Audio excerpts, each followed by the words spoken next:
Radhey Radhey.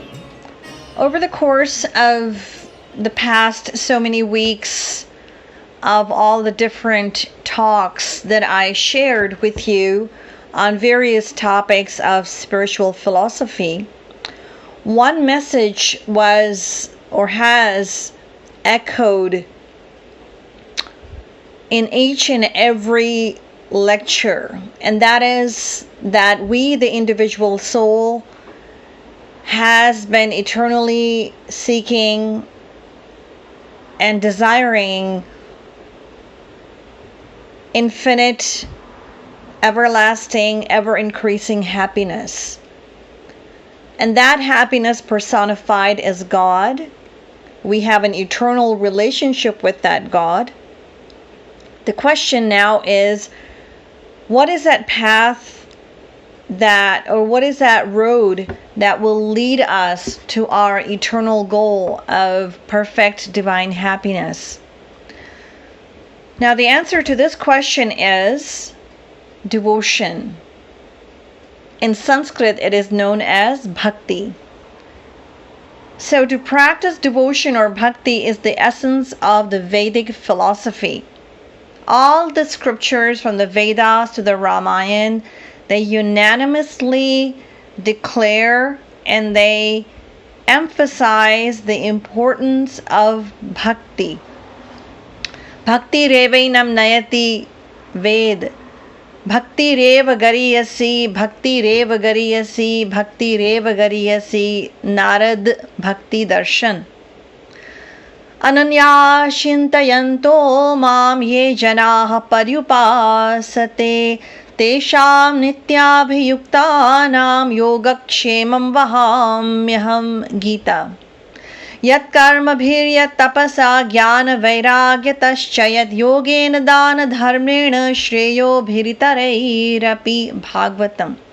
Jap tap niyama yoga nija dharma shruti sambhava nana shubha karma.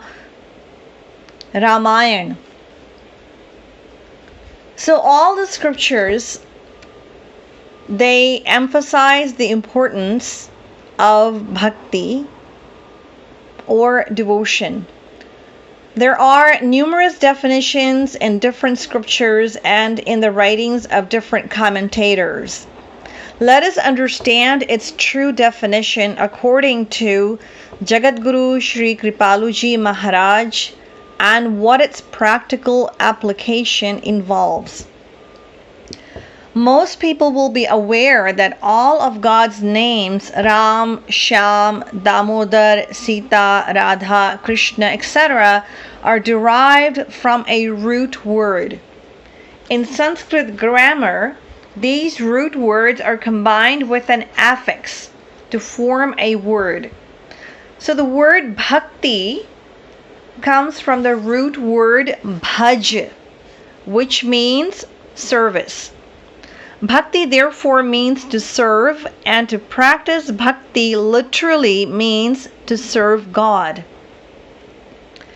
Now you may wonder, who is it who can serve? The answer is only someone capable and can render service to someone less so. For example, a well-to-do person may serve a pauper. But can that poor man serve without any money? No. Similarly, a wise man can serve through sharing his knowledge, whereas an illiterate man cannot. In this way, a person possessing some kind of power can serve someone without that same level of power.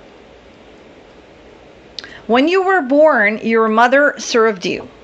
You were laying on your back, completely helpless, incapable of even turning over. She served you and raised you. So service means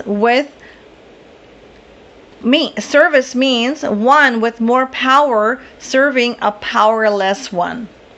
Now, in such a situation, how can we possibly do bhakti of God? Is God helpless? Are we all powerful? No. God actually says that we cannot serve Him, and that it is He who actually serves us. God serves us? Yes. He says, I serve those who surrender to me. So what is the definition of surrender? What does surrender really actually mean? Surrender means to do nothing. For example, if the military of our country was to surrender to the military of another country, what would they do? They would do nothing. They would drop their weapons and put their hands in the air. The Lord, nevertheless, says in the Gita, those who surrender exclusively to me and meditate on me, I assume their responsibility and provide whatever they lack and protect whatever they possess. Ananya shintayanto mam ye janah paryupasate tesham nityabhiyuktanam yogakshemam vahamyaham. In other words, God takes complete responsibility for the surrendered soul, just like a mother takes full responsibility for her newborn. The Bhagavatam also states that God protects and provides for His true devotee in every way. Yad durlabham yadaprapyam manaso yannagocharam tadapya prarthito dhyato dadati madhusudana. So the true meaning of practicing bhakti is in fact to surrender yourself completely to God. And surrender in this context actually means to offer your mind and intellect to Him 100%.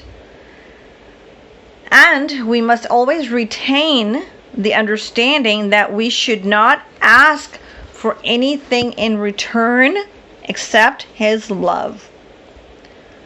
So when the mind becomes 100% surrendered, it will be completely pure.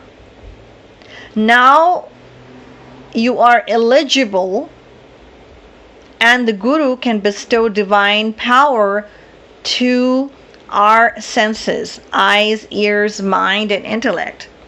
Only then would we acquire the knowledge of God and the ability to see His true divine form.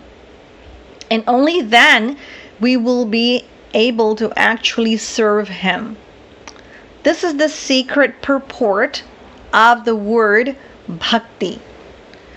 Now, before I end, I would like to draw your attention to one important point that I mentioned, which is the definition of surrender.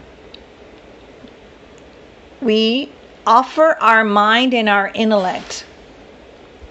This is a very, very important, a critical aspect of divine love philosophy. A very important point to understand and to realize in the process of devotion or practicing bhakti.